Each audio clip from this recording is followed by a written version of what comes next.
करेंगे question number 27 का। If f x equal to 1 minus cos k x upon x sine x where x is not equal to 0 and f x equal to 1/2 if x is equal to 0 is continuous at x equal to 0 then find the value of k. इसमें देखिए बोल रहा है कि function हमारा continuous है eight 0 पे। तो कंटिन्यूअस है मीन्स क्या है, LHL RHL के इक्वल होगा। तो अब देखिए हम दो तरीके से इसे बना सकते हैं। एक तो कि हम LHL निकाल लें और फिर उसके बाद फिर या RHL कोई एक निकाल लें, कोई एक टर्म निकाल लें, या तो LHL निकाल लें या तो RHL निकाल लें और उसके बाद फिर K की वैल्यू को हम फाइंड आउट कर लें। दूसरा तरीका ये है कि हम डायरेक्ट x इक्वल टू 0 पे ही लिमिट रख के इसको फंक्शन पे चेक कर ले कि ये फंक्शन की K की वैल्यू क्या आएगी। तो पहला वाला जो प्रोसेस है वो थोड़ा लेंदी है, लेंदी इन द सेंस कि आपको एक लिमिट रखेंगे तो माइनस में आएगा, साइन वाइन का आएगा तो फिर थोड़ी दिक्कत लगेगी। लेकिन अगर सिंपली 0 रखेंगे तो उसमें कहीं पे कोई दिक्कत नहीं आएगा। तो मुझे लगता है कि इस क्वेश्चन या फिर जो भी क्वेश्चन हो जिसमें किसी की पर्टिकुलर वैल्यू फाइंड आउट करनी हो और वो फंक्शन ऑलरेडी कंटिन्यूअस हो तो वहाँ पे LHL और RHL निकालने की कोई ज़रूरत नहीं पड़ती है। ठीक है, इसको हम देखते हैं कैसे करेंगे। लिमिट x टेंस टू 0, मैं इसका लेफ्ट हैंड लिमिट देख रहा हूँ ना ही इसका राइट हैंड लिमिट देख रहा हूँ, मैं सिर्फ लिमिट देख रहा हूँ।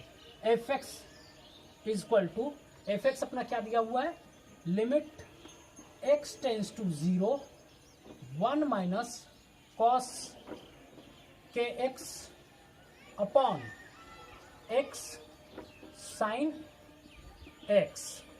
अब आपको पता है 1 माइनस कॉस एक्स बराबर क्या होता है, 2 साइन स्क्वायर एक्स अपॉन 2, यही होता है, ये फॉर्मूला है ट्रिग्नोमेट्रिक का।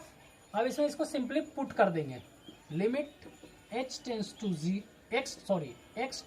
0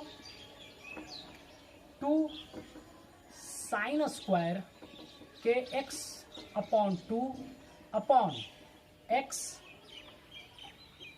साइन एक्स। ठीक है, limit x tends to 0 2 sine square k x upon 2 upon, अब देखिए कि अगर मैं के स्क्वायर एक्स स्क्वायर अपॉन 4 से मल्टीप्लाई भी करूं, के स्क्वायर एक्स स्क्वायर 4 से मल्टीप्लाई भी करूं और डिवाइड भी करूं तो कोई फर्क तो नहीं पड़ेगा। इंटू एक्स साइन एक्स, इससे मैं इसे डिवाइड करूं और x से ही मल्टीप्लाई करूं, कोई फर्क पड़ेगा?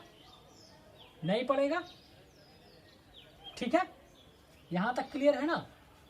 अब देखिए कि हमने पढ़ा है लिमिट थीटा टेंस टू 0 और sine theta upon theta, sorry theta upon theta हो तो इसकी वैल्यू क्या होगी, 1 होगी। तो अब देखिए ये वाला टर्म कुछ वैसा ही लग रहा है, तो हम क्या करेंगे, अगर 2 मैं बाहर ले लेता हूं 2/4 और कांस्टेंट के स्क्वायर उसको मैं बाहर करता हूं सबसे पहले। ठीक है, तो अब अपने पास लिमिट में क्या बच जाती है, limit x tends to 0 sine के एक्स अपॉन 2 अपॉन के एक्स अपॉन 2 का होल स्क्वायर लिख दूं ना इसे। ठीक है, अब इधर के स्क्वायर अपॉन 4 मैंने कॉमन ले लिया है, तो अब इधर क्या बचा, एक्स स्क्वायर। ठीक है, अब देखिए इस x को इस x के साथ मल्टीप्लाई करेंगे तो एक्स स्क्वायर इधर भी हो जाएगा, अब into sine x upon x हो जाएगा। अब देखिए अपने पास कैसा, ये वाला टर्म से कैंसिल आउट हो जाएंगे। अब ये एक सेपरेट टर्म ये बचा और एक सेपरेट टर्म ये बचा जो हमारे इस फॉर्मूला पे फिट बैठता है। तो अब जब इस फॉर्मूला पे फिट बैठ रहा है तो मैं डायरेक्टली इसकी वैल्यू लिमिट की मैं पुट कर देता हूं तो क्या आ जाएगा 2/4 के स्क्वायर। 2/4 मीन्स 1/2, तो 1/2 के स्क्वायर आ गया।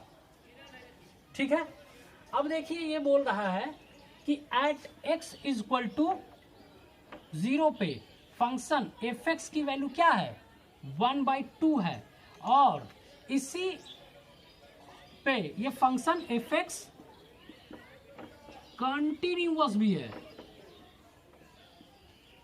कंटिन्यूअस मीन्स है तो क्या होगा, अब जो फंक्शन जो हमारा 1/2 के स्क्वायर आया था, ये 1/2 के इक्वल आ जाएगा, तो के स्क्वायर इक्वल टू क्या हो जाएगा, 1 हो जाएगा, के इक्वल टू क्या हो जाएगा, +-1 हो जाएगा। देखिए अपना के का वैल्यू फाइंड आउट कर लिए कितनी आसान तरीके से। अगर इसको नहीं करते और अपने खुराफाती दिमाग हम लगाते और LHL और RHL निकालते तो थोड़ा कॉम्प्लिकेटेड होता। सॉल्व वो भी होता है, ऐसा नहीं कि वो सॉल्व नहीं होगा, लेकिन हमें ऐसे में क्या करना है, टाइम सेव करना है, तो उसके लिए मैंने इस तरीके से किया है। ये बिल्कुल आसान है। ठीक है, थैंक यू।